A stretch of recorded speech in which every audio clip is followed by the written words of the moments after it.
From Hollywood, California, the Lux Radio Theater presents Loretta Young and George Brent in The Girl from 10th Avenue.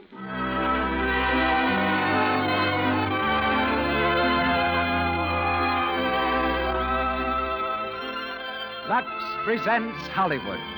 Once again, ladies and gentlemen, welcome to the Lux Radio Theater, the theater made possible by your loyal purchases of those fine products, Lux Toilet Soap and Lux Flakes. Tonight, Loretta Young and George Brent bring you a play of strange romance, a drama of clashing environments, the love story of a girl who lived on the wrong side of the tracks, and of a man whose wealth and social position stood between them. As special guest, our program also features Mrs. Emily Post, the most famous authority in the world on etiquette. Louis Silvers conducts our orchestra. And now, your host, the producer of the Lux Radio Theater. Ladies and gentlemen, Mr. Cecil B. DeMille.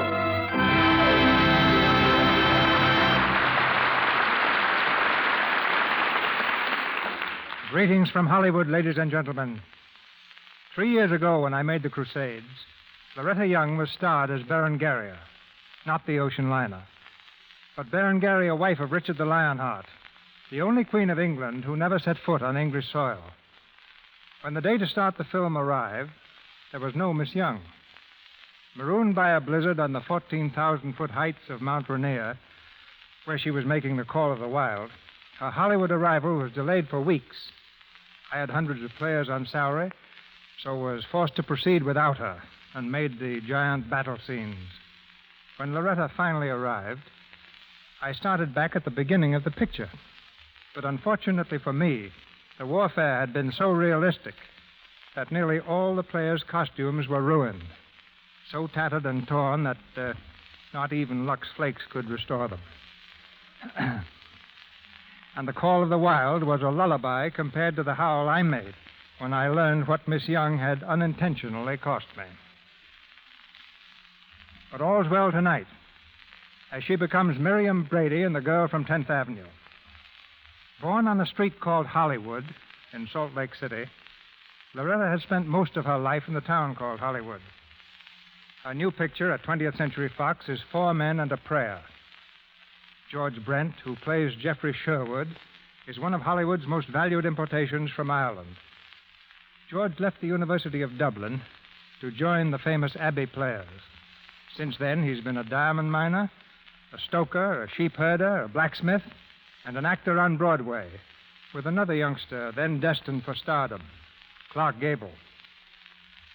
Now a Warner Brothers star, Mr. Brent has reached new heights in his two latest films, Gold Is Where You Find It and Jezebel. Featured in our cast tonight are Beulah Bondi, one of the screen's finest character actresses, as Mrs. Martin, Mona Barry as Valentine, and Eric Snowden as John Marland. And now, the Lux Radio Theater presents Loretta Young and George Brent in The Girl from 10th Avenue.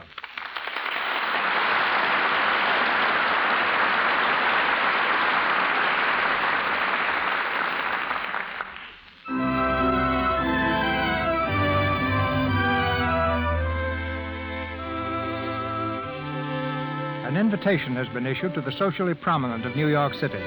It reads, Mr. and Mrs. Martin French request the honor of your presence at the marriage of their daughter, Valentine, to Mr. John Marland at high noon, Tuesday, the 5th of April, at St. Thomas Church. Get in line. Let me look at you, Valentine. Oh, you make a lovely bride, my dear. Thank you, Father. I'll second that motion. So will I. Oh, Tony, you... How are you, Val? Well, what are you two doing back here? We're going to start in a minute. We wouldn't miss a word of it. Best wishes, Val, and a lot of happiness. John Marland's a lucky guy. Oh, thank you, Tony. By the way, where's Jeffrey? I haven't seen him yet. Well, Jeffrey's not coming. Not coming? Why not? Well, that's a long story. It begins way back in 1804. Shut up. He can't come, Val. He has a pretty important case in court. In fact, it's the biggest case he's ever handled. Oh, I see. Of course, that's much more important than my wedding. We're ready, dear. Oh, I'm coming, Father. You can start any time you want now. I think Miss French is sore about something. Yeah, wouldn't she just love to have Jeff here? Then she could twist that knife she put in his back. Well, he isn't the first guy to get jilted. Did you try to reach him? I've been trying for a week. His butler doesn't know where he is. His office hasn't seen him for a month. He's on a case, all right. Bottle number 12. Open the door.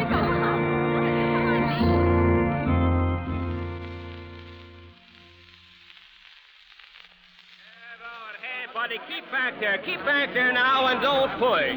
Hey, you. Now, where do you think you're going? Daily Press, officer. I want to get a close-up of the happy bride and groom coming out of the church door. All right, okay. Go on. Now, the rest of you, want you keep back. Excuse me. One side, please. Ow! Hey, you, who do you think you're shoving? You stepped right on my foot. Oh, I beg your pardon. I hope you'll forgive my awkwardness. Huh? Oh, okay. Thank you. Gee, it's swell wedding, ain't it? Oh, I wished I was inside so I could see it. You do, huh? Uh-huh. Want to hear what they're saying, huh? Well, sure. Well, I'll tell you.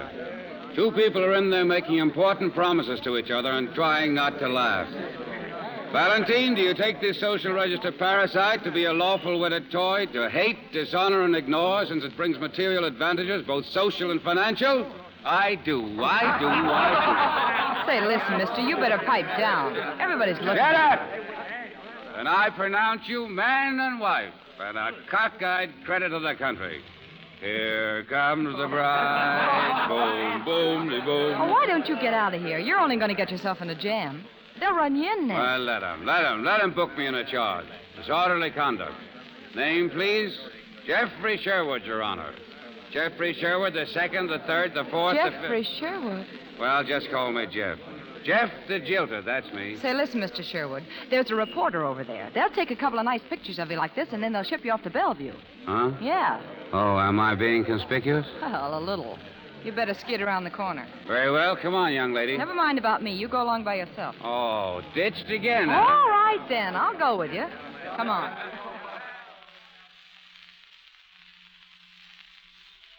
Boom, boom, de boom, boom, boom, de boom. Hey, haven't you boomed about enough of that? Oh, do you mind? Looking like a darn fool?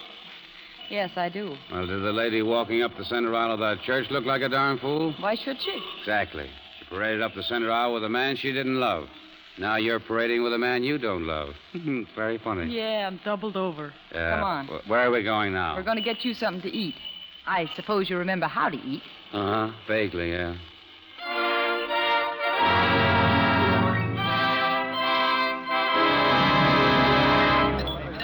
Bacon and eggs, French fries on the side. Well, how do you feel now? I feel thirsty. Waiter. Yep, uh-huh. 1 quart champagne and 2 glasses. Champagne? Say, where do you think you are, buddy? We ain't got that stuff. All right. Send out and get it. Huh? Oh, waiter, forget it, will you? Listen, Mr. Sherwood, I'm not celebrating with you. Why not? I'm going to drop you in a Turkish bath. You need a steam and a sleep. Fine, so I can wake up around midnight and think. Oh, you got to snap out of it sometime. Sure, I'm going to snap out of it right now. You and I are going places, Mary. Well, I am. I'm going to work. Work? Believe it or not, I do. This is my lunch hour. You're using it up. Say, I think I'll let you buy my lunch. Oh, you're a model, huh? Don't be funny. I sew on labels at $3 a day. Well, you need a vacation. I'll get plenty starting Saturday. They're laying a bunch of us off then. All right, starting right now, you're showing labels on me until Saturday. Here, hey, wait a minute. Hey, here's $100 for a beginner, and there's plenty more where that came from. I was waiting for something like that. Well, you can keep your money, Mr. Sherwood, and I'll buy my own lunch. Here, now, wait a minute, please. I didn't mean anything by it. Now, please, sit down. I just thought I could help you, that's all. Well, you don't need to. I'm pretty good at taking care of myself. Well, I wish you'd pass the secret along to me. You could use it, all right. Say, how could you let a girl get you down like this anyway? I only know it can be done. Yeah. But you'll stick with me, won't you? You see, I don't want to be alone for a while anyway. Okay, I'll stick. Good girl.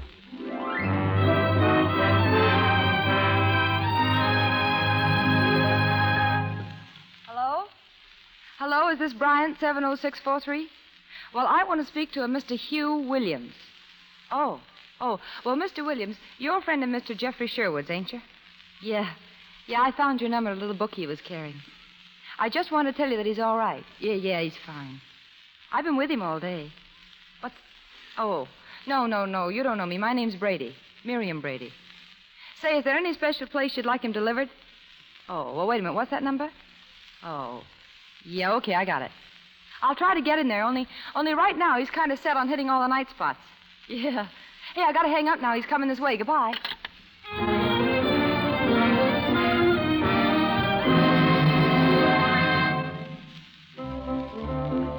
The Circus, the Black Cat, the Half Moon Club, and the Hotsy Totsy Club. 4 more and we'll set a record. 1 more, and I'm taking you home. Ah, deserter, eh? You can't take it, huh? Oh, sure I can, but don't you see it's... Hello, Jeff. What?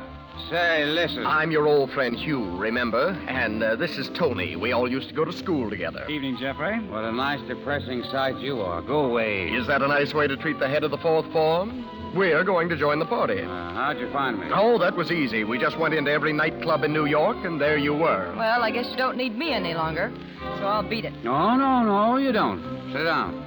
This is Miss... How do you do? Hello. Well, what do you say, Jeff? Let's get out of here. What do you mean, let's get out of here? We're going home. Home? Oh, no. Oh, yes. Get a grip on him, Tony. Right. Yeah, hey, let go. All right. Hey, now watch your step, boys. I haven't been in a fight in a restaurant since I cleaned out that place in New Haven. Oh, it's no good, Hugh. You can't move Oh, him. all right. Let him go. Thanks. Hello, boys. Hi, Jeff. Sit down. We'll all sit down. Not me. I gotta get going. Oh, no. Where you go, I go. Jeff, do you mind if I speak to the lady for a while? How long a while? Oh, just for a minute. Will you come out here, miss? Bring her right back, you hear? Oh, sure. Come over here, please. Well? I suppose you're the girl who called me earlier this evening. Yeah, that's right. I've been with him since around lunchtime. He's okay if you humor him a little. You seem to be pretty successful at that. Well, I guess I... Say, what's that supposed to mean? Nothing. Where'd you meet him? Outside of a church, and if you think it's been any picnic, you're crazy. You know, you can do me a big favor by taking him off my hands right now. I guess you mean it all right. I'm sorry. You better keep out of crowds till you can size people up right. I said I was sorry. Okay. I'll just sneak out. You'll be able to handle him all right if you take it easy. I don't know. I'm afraid if we try, he'll tear the place down. I'll tell you what we'll do. You take care of him alone. If you deliver him safe and sound to that address I gave you, well, we'll make it all right with you. Now, look, mister, I don't want anything. But he has got a big role. You better get it off him. I'm afraid I can't. But I'm glad you mentioned it. Anyhow, you know. Yeah. Mm-hmm. Thank you, miss, what was it? Brady. I live at 234 East 16th. It's a sort of a working girls' club. Ring him up if you want. Gramercy 28249. I don't think that'll be necessary. We'll take a chance on you, Miss Brady. I'll take care of him.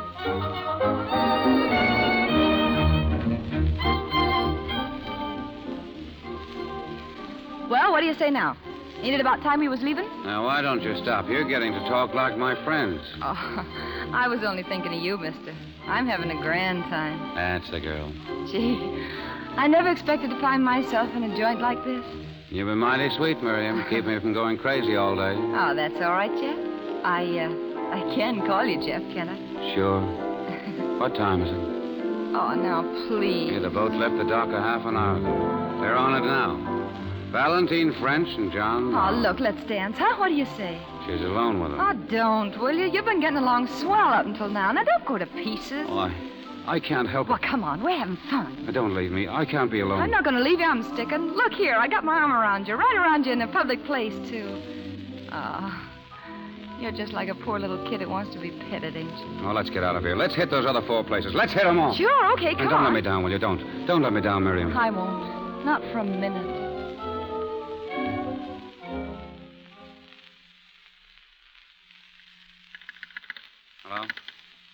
Hello? Good morning, sir. Desk clerk.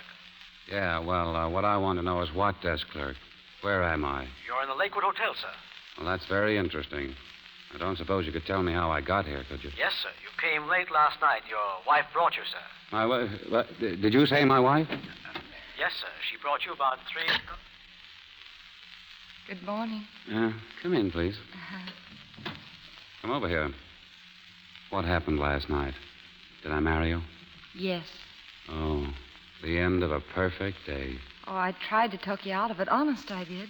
But you kept insisting, and, well, I guess I was sort of crazy last night, too. Well, that's fine. Oh, I'm sorry. But you'll find the marriage license on the dresser, and there's a note I wrote to you this morning. Note? Yeah, it just says that last night when you married me, you didn't know what you was doing, and so I give up all claims to you. Gee, you're a lawyer. You can get an annulment, can't you? Yeah, I guess so. And your money's under the pillow. We didn't blow so much. I let you hand the court clerk $25 because you got him up at 2 a.m. You wanted to give him $100. And the taxi driver got $10 for being a witness, and the taxi bill was $16.50, and... Oh, well, here, you better count. Yeah, well, let's avoid mathematics for a while, shall we? Oh, I'm sorry, Mr. Sherwood. And if you'll study our marriage license, you'll discover that my first name is Jeffrey. Oh, well, I brought you some orange juice. Here, you better drink it. Oh, thank you. Well, you've certainly been taking excellent care of me, Miriam. Well, you needn't rub it in. Get rid of me any way you like. I don't want anything. Here, I don't even want this thing. Did I buy you a wedding ring? Yeah, from the court clerk. He keeps them for suckers like you. Oh. Well, would you mind saving it? It's valuable as evidence. No, I don't want any hold on you. Well, then why did you go to all the trouble of marrying me? I told you I was crazy. I felt sorry for you. Yeah, I'm beginning to remember. Gee, you were getting awful, brooding about those two on the boat. You said only I could keep it off your mind. And you kept begging me to stick to you, and, well, I got the dumb idea that you really needed me. So when you asked me to marry you, it sounded swell. And when we got here, you fell asleep crying in my arms. Well, I guess all I can say is I'm sorry. Well, you probably kept me out of the river last night. Not that it makes much difference. Well, you don't have to talk like that. This'll all be washed up in a few weeks. You'll have forgotten her, and me, too. I won't bother you.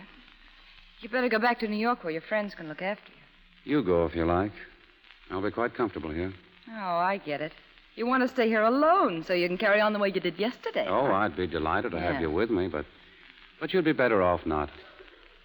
The day after tomorrow, you call on Mr. Howard Case, New York City Bank. He'll have something for you. I told you I didn't want anything. This is the first time I've seen you as yourself, Mr. Sherwood, and now I can tell you. You can't take it. I'm afraid I can't, so why bother? Oh, no, I didn't mean that. Your nerves are all shot, or you'd see it different. Get yourself into some kind of shape, and you'll realize you never really loved that Valentine dame. Now, take Why, it easy. listen, you were crying on my shoulder last night, but you didn't know what you were crying about, and that's straight. Well, you didn't know what you were crying for. You'd forgotten her. So what? Well, keep on crying if it makes you feel better. You'll come out of it. Cry all you want to. On your shoulder? Sure, if you like. Oh, I'll stay with you till you get normal again. Well, what makes you think I ever want to be normal again? Well, you can give yourself a chance, can't you? Listen, I'll tell you what. Let's get on a bus or something and go up to the Adirondacks. Oh, gee, it'd be swell up there now. We could get a cabin somewhere. Maybe on a lake. We could cook our own meals, and I wouldn't bother you. And in a few weeks, you'd be a new man. And then what? Well, then goodbye, same as here. Oh, I couldn't do that. But why not? Well, because it isn't fair to you. Well, don't worry about me. Tell me honestly. Huh? Do you like me? Well, I suppose I like you a little, or I wouldn't want to help you. Well, you're my wife, remember? Yeah. For a while, anyway. I'll stay with you while you need me, and then we quit. Friends. All right, I'll do it. And I think it's pretty swell of you, too. And you won't regret it, Miriam. No, I won't. I'm sure I won't.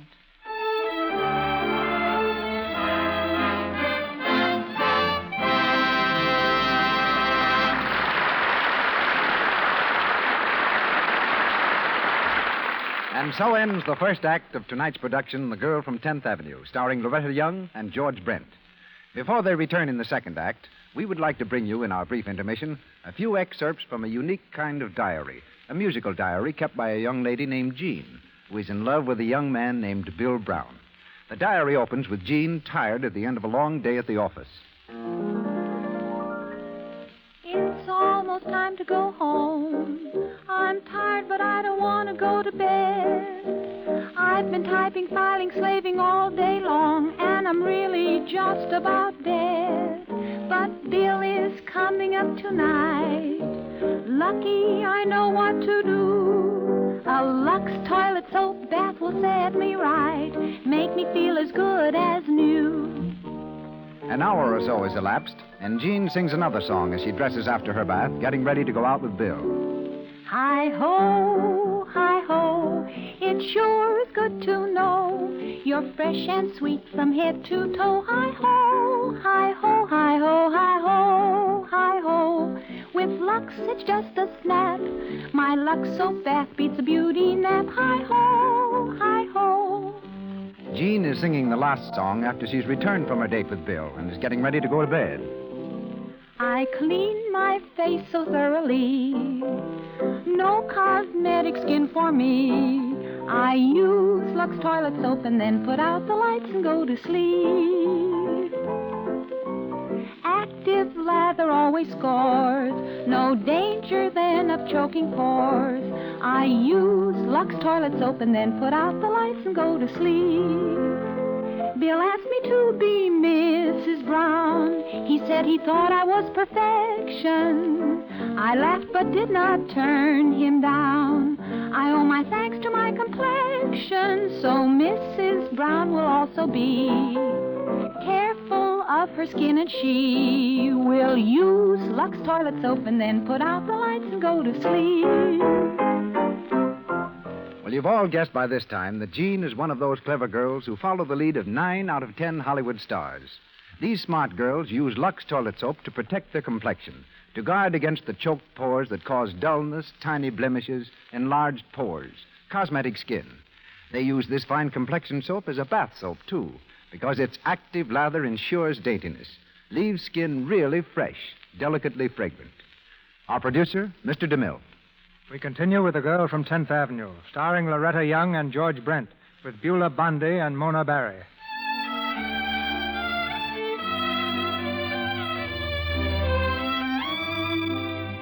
Two months have passed, and under Miriam's watchful eye, Jeffrey has settled down to a normal existence. And yet there's been no mention of divorce.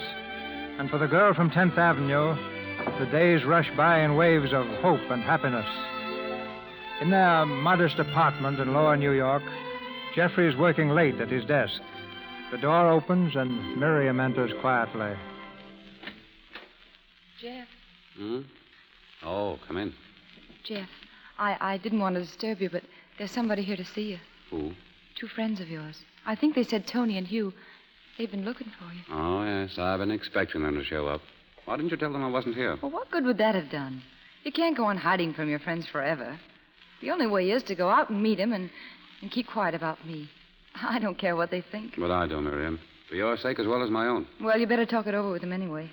I'll go downstairs and return some books I borrowed from Mrs. Martin. All right. You can call me up when they've gone.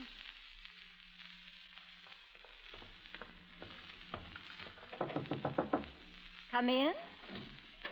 Good evening, Mrs. Martin. Well, hello, darling. Mrs. Martin, I was wondering, can I visit with you while Jeffrey sees his friends? May you? Oh. Of course you may. That's right, may I? I always forget. Sit down, Miriam. Thanks. Oh, and I brought the check for the rent, too. Oh, there wasn't any hurry about that. And here's some books you lent me. Gee, they were swell. Swell? Oh, I mean splendid. That's better, dear. Much better. Ah, you are sweet, Mrs. Martin. Lending me books and watching my speech for me. Gee, it can't be much fun for you. Oh, I'll have my fun, all right.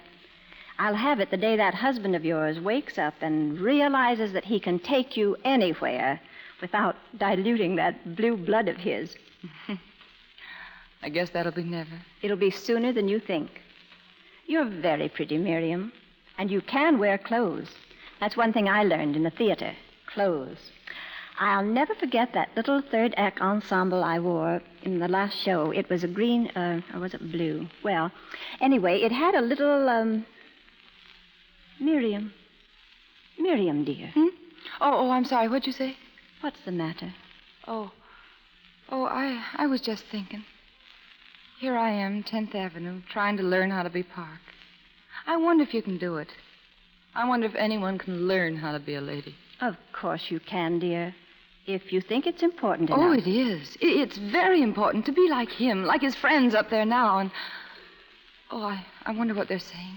I wouldn't worry about that, my dear. Anyway, got me on my feet, and, well, here I am. That's the whole fantastic story. Oh, it's fantastic, all right. So what happens now? Oh, I suppose we'll go on as we are for a while. Falling for her? Oh, my falling days are over. But she's amusing. She keeps my feet on the ground. Suppose I'd be under the daisies by now if it weren't for her. Gratitude. Maybe. But I want to keep her happy while I can. Oh, it's only a matter of time, and you'll be sick of the sight of her. Then she let me go without making any trouble. course, I'll see that she never wants for anything. That's very touching. Oh, Jeff, why don't you use your head? You can't lead this kind of a life indefinitely, avoiding your friends, giving up everything that ever meant a darn to you. By the way, what about the firm?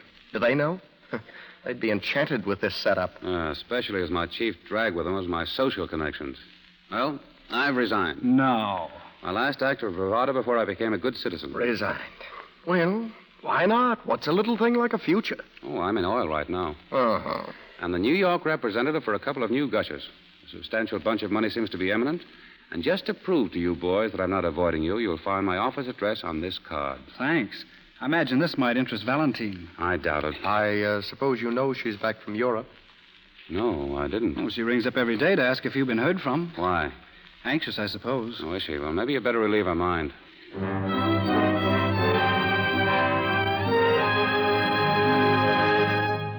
You can get those letters off this afternoon, Miss Mansfield. Yes, sir. Well, Miriam, you won't step out to lunch with me? Nope. I think a man's business hours should be his business hours, and his wife shouldn't butt in. Intrude. Yes, I know, but when she brings his rubbers downtown because it looks like rain, I think she rates her lunch. Do you really? Mm-hmm. All right, where shall we go? The Waldorf or the Ritz? Well, I haven't got much time, Miriam. All right. Take you up on that. Oh, don't worry, Jeff. I was only kidding. Make it Belmont Park some Saturday, huh? And watch me knock him over. All right. Next Saturday. It's a date. Just watch me strut across that lawn. Well, who is that ravishing brunette with Sherwood? Well, I never saw her before, but I do admire him as tasting women. Oh, rather. Yes, Miss Mansfield. Mrs. Marlin to see you, sir. Mrs. Oh. I'll see her in just a moment. Yes, sir. I read in the paper where she got back from Europe. Well, I'll be going. Oh, that's not necessary. Boy, she's here to see you. You don't want to put me on exhibition. Miriam, don't talk like that. I didn't mean to crack. I just meant if I'm not here, it'll be more comfortable all around. I'll go out through the other office. Goodbye, Jeff. Yes, Mr. Sherwood? Show Mrs. Marland in. Yes, sir. Come in, Valentine. How are you, Jeff? Surprised to see me? Yes. Well, I knew we were bound to meet somewhere, sooner or later. I thought it best to do it this way. I don't see why we're bound to meet. Well, we have so many mutual friends. I never see them now. Did you drop them all? Most of them, completely. Oh, I'm sorry. They were so fond of you. I heard of your marriage. Is that why you dropped us? Not altogether, although my wife isn't a society girl. No, so I heard. But there's no reason why you shouldn't see us. It's a pity to lose one's friends. Valentine, I wish you hadn't come here. It's no satisfaction to either of us to meet like this.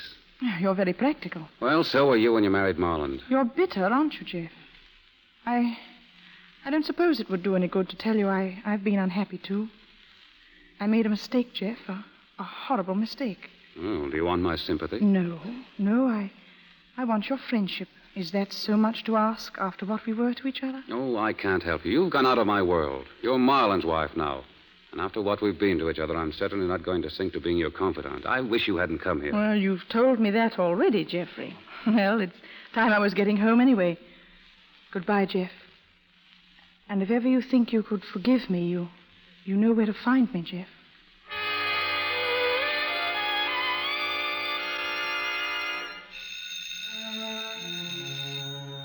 Hello? Is Mrs. Jeffrey Sherwood there, please? This is Mrs. Sherwood speaking. Mrs. Sherwood, this is John Marland. I'd like very much to have a talk with you. It's rather important. Why, yes, of course. Will you meet me at the Municipal Art Galleries this afternoon at 2 o'clock? 2 o'clock? Yes, I'll be there, Mr. Marlin. Oh, I'm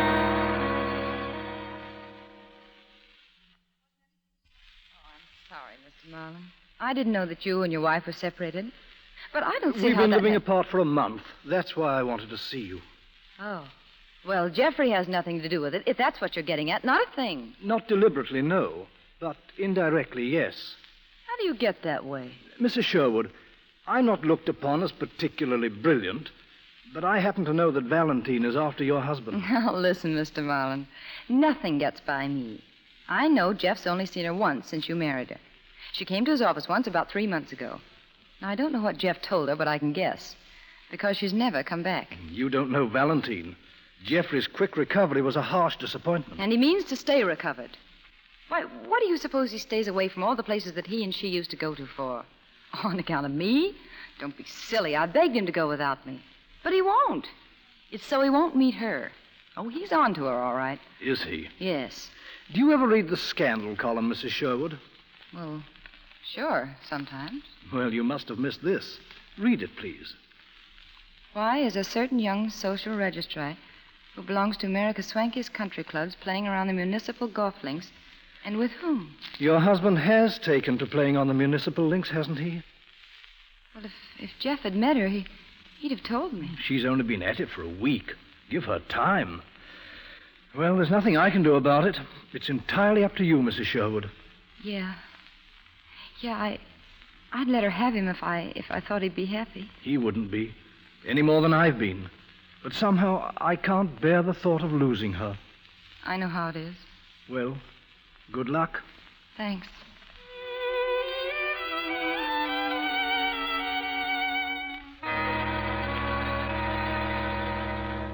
Want some more coffee, Jeff? No, thanks. You're very quiet this evening. Tired? Yeah, a little. You haven't said much yourself. Did you play golf today? Yes. Oh. What did you do? Oh, I went to see an art exhibition. My, you're getting to be quite a highbrow, aren't you? Yes. Jeff. Yeah? Did you know that Valentine and John Marlin have separated? Why, yes, I did hear something about it. You've been seeing her, haven't you, Jeff?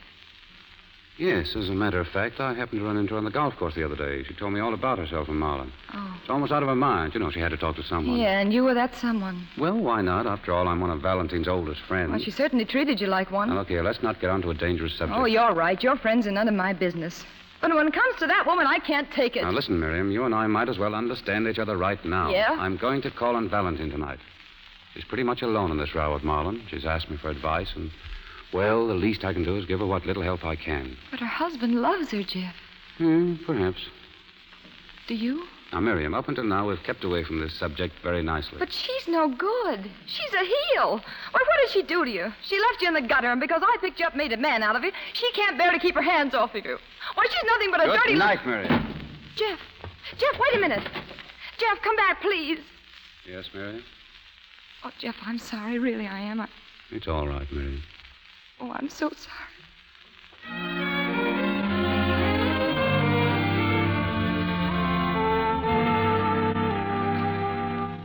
Hello?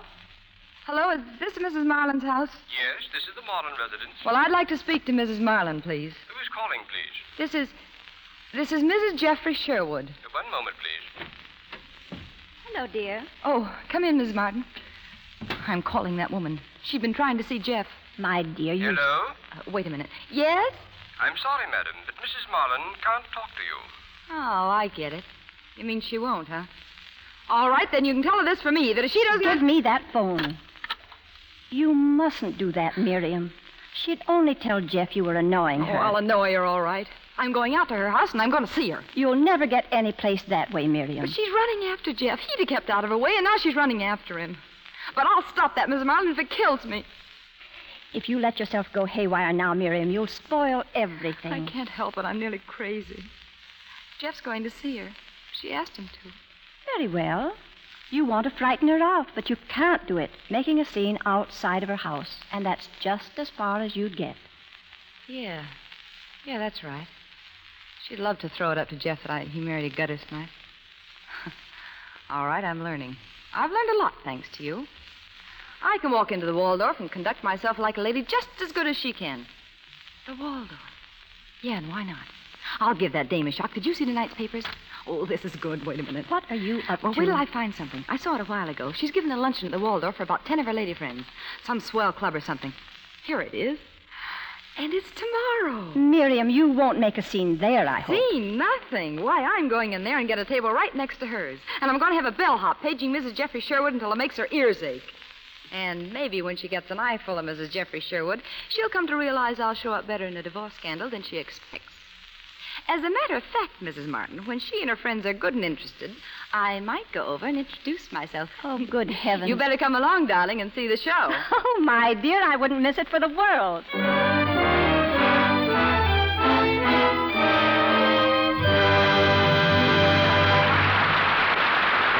For station identification, this is the Columbia Broadcasting System.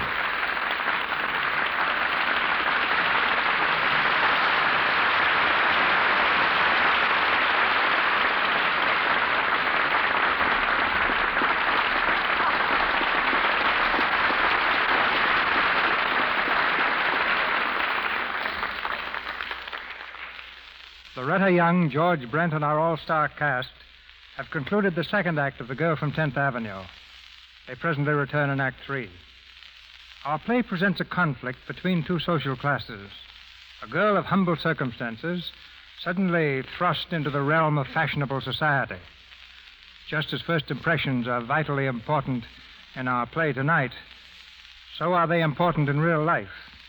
For both business and social success depend to a large extent on good first impressions.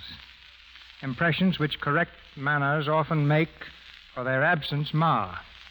And so, as special guest, we bring you the country's most famous authority on manners and etiquette. A woman who appreciates not only the little niceties, but who realizes that true breeding means more on to the kind of human being you really are than upon any of the rules of good social behavior. And that perhaps explains why Emily Post is such a great personality. For a quarter of a century, one of Manhattan's charming hostesses, she's also a prolific author. Her books are used not only in thousands of homes and offices, but also in the movies as handbooks of correct usage and as the last arbiter in matters of deportment. And so, speaking to you from New York City, as the guest of the Lux Radio Theater, Mrs. Emily Post. The play tonight has been most interesting so far because the girl Miriam, although she's very crude, has qualities that really count. The ordinary girl in her place would be thinking of surface appearance only. Her thoughts would be centered on herself. All the time she'd be thinking, how do I look? What impression am I making? This type of person is defeated at the beginning. But behind Jeffrey's drinking, his weakness of character, Miriam has little by little become aware of the fineness that is another side of him, a fineness she's never hitherto encountered. And through this gradual discovery of quality in him, she's now conscious of her own shortcomings. Her deepening love for him is impelling her not only to make him the man he's capable of being, but into her own heart comes a longing to bridge the wide difference between her own lack of social advantages and those which have always been his. The question is, can she do this? I'm very anxious to hear the rest of the play to see how the problem is solved, because in generations past, a girl in such a situation in real life would have found herself facing an absolutely insurmountable barrier. But today, it's what you are, what you yourself have done, and all the greater credit to you who have gone far by your own effort. In the play, Miriam has made an almost superhuman effort to understand the mind and heart and point of view of this man she loves. And every effort she puts forth can be likened to a shoot sent upward by a growing plant whose roots at the same time go down deeper and deeper into the earth. If she were content to learn a smattering of the merely surface rules of etiquette, but to feel nothing of the motives beneath them, if she were thinking only of outward appearance, she would never be able to achieve success or the awareness of true value, which is always a hallmark of a person of quality. Well, Mrs. Post, that is very encouraging indeed. But I wonder if you would give us just a few details of the most common faults in etiquette. If you mean rudeness, there are two. The great American rudeness is the discourtesy of the hostess who serves herself first. After all, the dish of honor has been prepared for the guest of honor and not for the hostess to gouge a hole out of it herself. And the little American rudeness is putting Mrs. before your signature at the end of a letter. This is the same as saying, my social position is higher than yours. Thank you, Mrs. Post. Thank you. I've loved being on this program. You know, I always listen to it. And you know, Mr. DeMille, Lux has been in daily use in my own house for many, many years.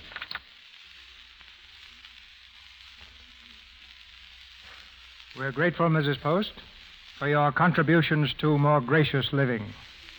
We're back now in Hollywood and about to hear Loretta Young, George Brent, Beulah Bondi, and Mona Barry in The Girl from 10th Avenue. It's the following afternoon.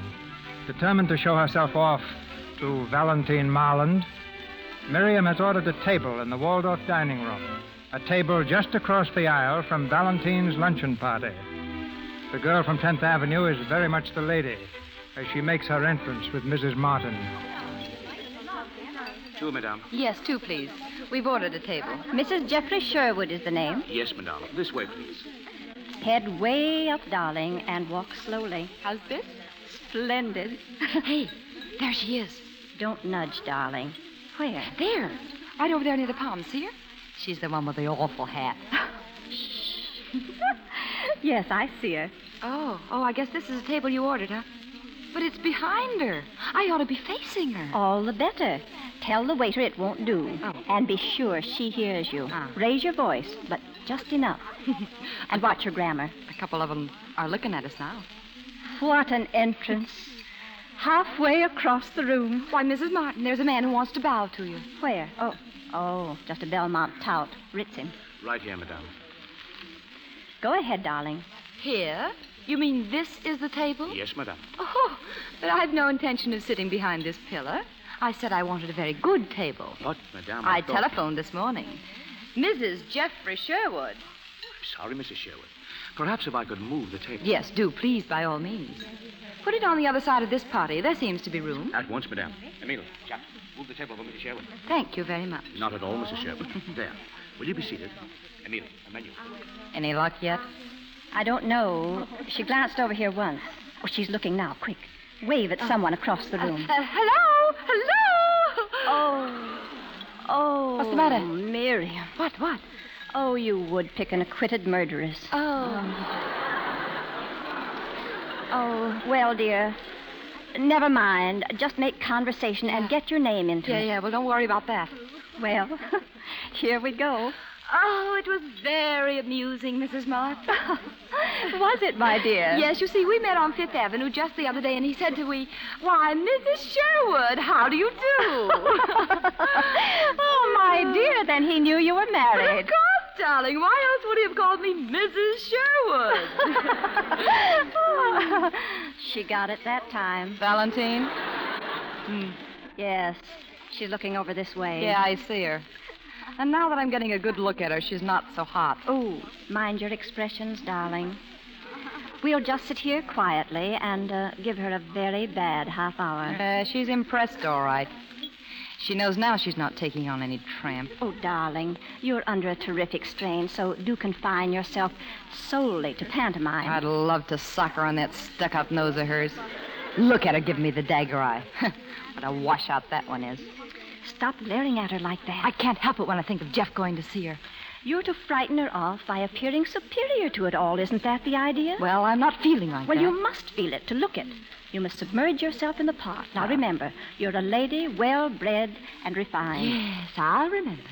And since I've listened to those dames chatter, I think I can mix in all right. Oh, no, you couldn't. Listen, I can crack back at anything she could say to me. I'm going over and introduce myself. Oh, Miriam, for heaven's sake, don't make a scene. Now, listen, I can be just as Park Avenue as the rest of them. Well, my husband has dieted and exercised until it's pathetic, but it hasn't made the slightest effect, so of course it must be glandular. How do you do, Mrs. Marland? Oh, I beg your pardon. I don't think we've met. No, we haven't. I'm introducing myself. I'm Mrs. Jeffrey Sherwood.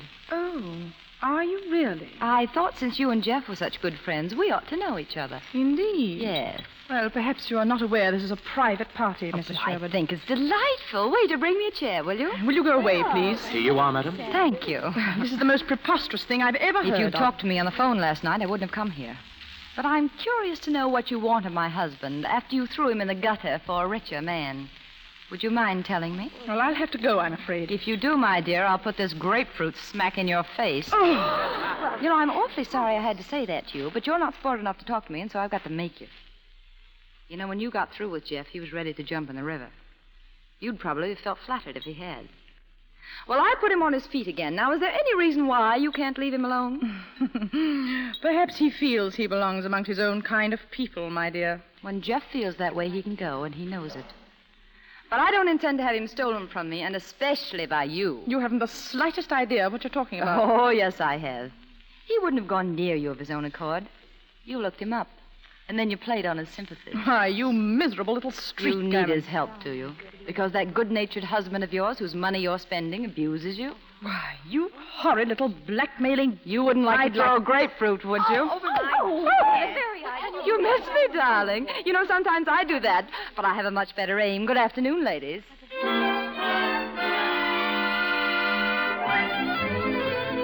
Read all about it. Paper, society, women, and battle. Mrs. Valentine Marlin stages free for all at the Waldorf. Paper. Society woman hoils the grapefruit. She hoils the grapefruit. Here you are, paper. Oh, hello, Jeff. Hello. I suppose you've seen the paper. Why, yes, I have. Society women hurled grapefruit on the Waldorf grill. Very nice. She made an awful fool of herself. But I'm sorry it had to get in the papers. Yeah. It's too bad you had to do it, Miriam. Me? Say, I didn't throw that grapefruit. Well, does it make any difference? What do you mean, does it make any difference? Well, you went there to make a scene, didn't you? I went there to ask her to leave my husband alone. Well, you certainly picked a fine place. Oh, I suppose I had no right in the Waldorf. Well, I want you to know that I conducted myself just as proper as anybody there. Why, look at that headline. Society Women Battle, and that includes me. They took me for a society woman, too. Say, she's the one that made a fool of herself. You can ask Mrs. Martin. I never even once raised my voice, and I... Oh, I suppose you've been talking it over with her. Yes, I have. Well, aren't you going to hear my side of it? I think you ought to before you get sore. I'm not sore, Miriam. I've thought this thing over very carefully. Yeah, with her. Well, I can't see that matters. You talked me over with her as if I was some sort of a freak in a sideshow. Well, how about talking her over with me? I might give you a few tips, too. No, but I'm in the wrong class, even if I don't sling grapefruit at people in public. Do you think that's fair, Jeff? Why don't you hear my side of it? I do, Miriam. I'm not blaming you for what happened this afternoon. I only wanted to ask her to leave you alone. Because I love you so much, and you are mine in a way. I'm trying to tell you that I blame myself for everything. I did a very cruel thing in never letting you come into this bargain. My mind was numb, or I would have sent you away that morning. Yeah, and finished up in the morgue. To save hurting you like this, I wish I had. Oh. So you're through with me, huh? Oh, don't put it that way. We both knew it had to come sometime. I guess I forgot. Miriam, there's no other way out for either of us. We're too far apart in every way. You let me go on loving you more and more. Yes, I know. I couldn't bring myself to hurt you. I have a very deep affection for you, and I always will have. But 6 months or a year from now, you'll realize that this is the thing to do. Of course, you'll always be provided for, but even with that, I know that I can never repay you. I'm terribly sorry. I'm going over to the club for the time being. Oh, you'll move out to the club like the perfect gentleman. Well, why don't you throw me out tonight? Out in the street where you picked me up. Miriam, please. No, your kind don't do it that way. Your kind ditch your women with dignity, don't you? You leave her the apartment with a check on the dresser, move out to the club. Now, Miriam. Well, you're not going to walk out of me. I'm going to spoil your act. Now, listen, will you? No, I won't listen. That's all I've done since I met you is listen to your hooey. And now I ate it up, and for what? So maybe I get to be taken out to the Waldorf for lunch. To make myself fit with a cut-rate gigolo like you. And that's what you are at heart, a gigolo. You don't take money from women, but you take something better. Something you haven't got, and that's nerve.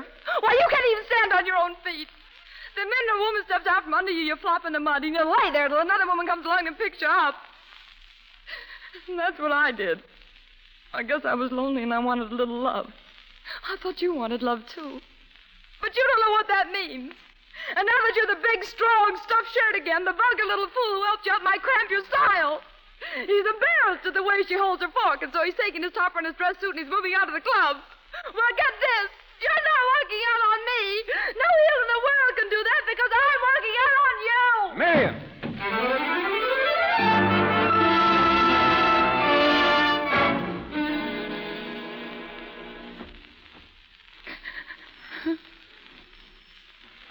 Well, I don't know, Mr. Sherwood.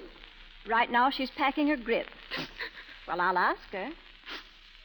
It's Jeffrey on the phone. He's at the club. He wants to speak to you. No. You really ought to. You know, it's only fair. I said no. I don't want to talk with him. All right, you little idiot. Hello, Mr. Sherwood. She won't talk to you. Reason? Well, I've reasoned with her till I'm blue in the face, but it's no use. Personally, Mr. Sherwood, I think you spoke your little piece at the wrong time. Good night. Poor boy. He sounded as if he might be drinking. Yeah? Well, she could nurse him out of it this time. On grapefruit juice.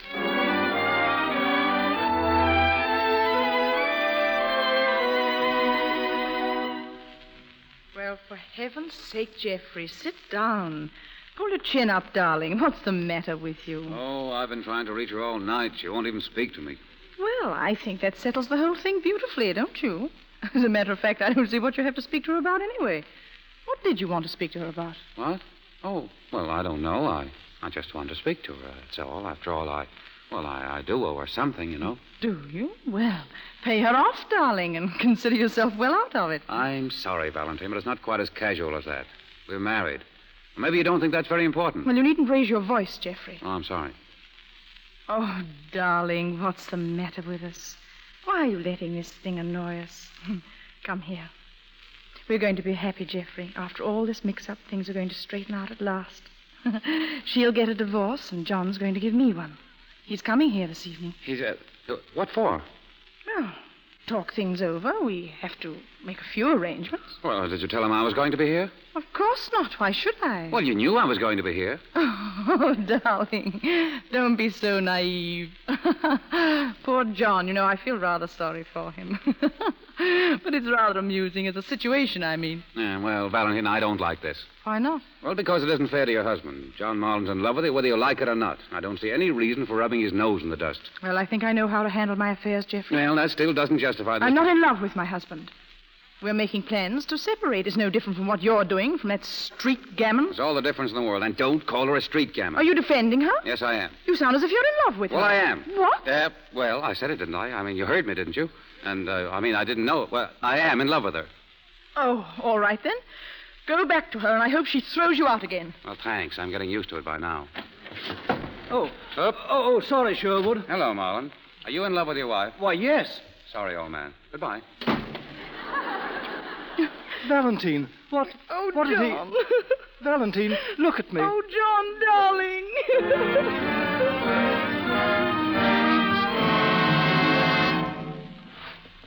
Who's out there? Who is it? Shh. It's I, Mrs. Martin. I'm out here in the hall. Why, Mr. Sherwood, what in the world are you doing sitting on the floor? It's 5 o'clock in the morning. Wouldn't you know about that? Oh, sure. I know it. I was just waiting for Miriam to open the door to get the milk. Then I'm going to force my way in. Well, you're too late. She spent last night at a hotel. She's catching the morning train for Reno. Reno? She can. Great Lakes Limited, leaving on track 4. Great Lakes Limited. Here you are, miss. On to Chicago and straight through to Reno. Thank you. You'd better hurry, miss. Great Lakes Here, quick, give me a ticket. Yes, sir. Where to? Chicago, Reno, Great Lakes Limited. Sorry, sir, but you're too late. The gate's just closed. It's what? Take the next train, sir? Yeah. No, forget it. Albany Special, leaving on track 6.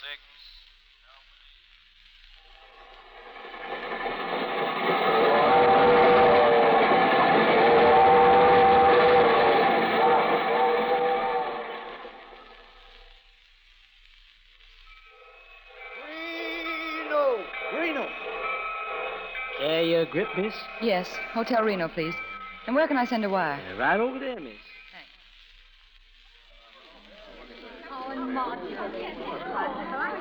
I want to send a wire, please. Yes, ma'am? It's going to Mrs. Henry J. Martin, 411 West 8th Street, New York. Arrive Reno. We'll write tonight. Have you seen Jeff? Yes, and he's looking splendid. Why, Jeffrey. Hello, Miriam. Well, how did you get here? I flew. I've been waiting for you. Well, what for? Oh, just to say hello. Well, hello. Now, goodbye. Yeah, well, I've got a lot more than that to say. I've got so much to say it'll take the whole trip back. But I'm not going back. Oh, now, Miriam, look, you can't do this to me. I need you, Miriam. But you've got Valentine now, Jeff, and I... Yeah, but I haven't. Oh, I suppose she threw you over, huh? Huh? Yeah, that's it. Yeah, she walked out on me again. Gone back to her husband. Oh, it's awful. I don't know which way to turn, Miriam. It's awful. Yes, it is. Yeah. Oh, poor Jeff. Yeah, now, you helped me once. Yeah. You've got to help me again, or I'll go right into the gutter if you don't. Now, say you'll help Oh, me. yes, I'll help you. Oh, darling, you're such a terrible liar, but I'll help you. Oh, Miriam. Oh, darling.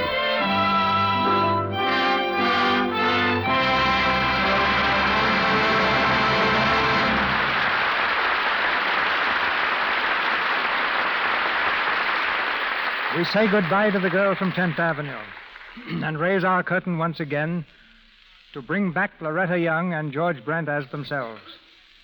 Both our stars left studio sound stages to be with us this week. Miss Young is playing the Empress Eugenie in Suez for 20th Century Fox, and Mr. Brent is starring in Racket Busters for Warner Brothers. Come to think of it, Loretta, isn't Suez your first historical costume picture since the Crusades? Yes, I believe it is. And your mention of the Crusades brings back that episode you touched on earlier tonight when I held up your picture for several weeks. If you remember, all I said, or rather all you said when I finally arrived was, I don't know whether to kiss you or kill you. Have you made up your mind yet? You're still very much alive, Loretta. And as for the other threat, well, it might be kind of rough for you, my lady. Oh, I see you still remember that famous line from the Crusades. Well, what's so famous about that? In the picture, Loretta was keeping a midnight vigil on a battlefield when a sentry put his cloak around her, saying, "It's kind of rough for you, my lady." He was probably right. Well, his intentions were. But kinda hardly fitted the 12th century. We didn't mind it so much in America, but when we showed the film in England, that speech brought such a laugh we had to cut it out. They tell me the English have adopted the phrase as a slang expression. And rapidly switching the subject, George, tell us, how are you and the airplanes doing these days? Well, we've practically severed relations, Mr. DeMille. I haven't done any flying in months. Seems the studio would much prefers to see Brent on the ground. But I'm glad you brought up the topic because it gives me a chance to say a word on behalf of Airmail Week. Oh, go ahead. A word very appropriate, George, right now. Well, yesterday was the 20th anniversary of the first airmail route in the world. It ran between New York, Philadelphia, and Washington. And during the next 5 days, the country is observing National Airmail Week. And so for the Post Office Department, I'm glad to remind all our listeners that the remarkable developments in the airmail service today place the whole country in what might be called one postal neighborhood. Now, for 3 cents more, the 3,000 miles across the continent are reduced to almost a local route. And I think that's a pretty remarkable achievement. And we can't say too much for the men who made it possible. And while we're in the boosty mood, Mr. DeMille, I'd like to say something about another national institution, Lux Soap. It's a grand complexion care and one that I use every day when I'm at the studio and at home. There's nothing finer, in my opinion, for a fresh, smooth complexion. I've enjoyed being here tonight tremendously. And to you, Mr. DeMille, and all of our listeners, my thanks and good night. Good night, C.B. Good night, Loretta. Good night, George.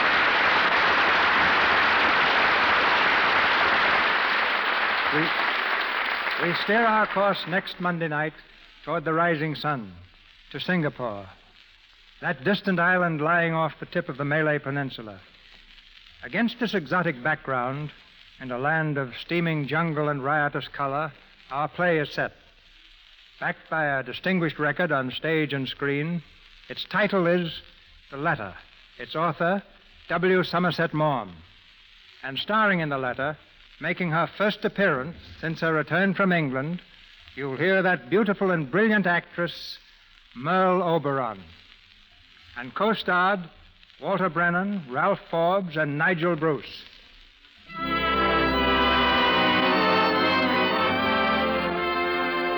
Our sponsors, the makers of Lux Toilet Soap, join me in inviting you to be with us again next Monday night when the Lux Radio Theater presents Merle Oberon, Walter Houston, Ralph Forbes, and Nigel Bruce in The Letter.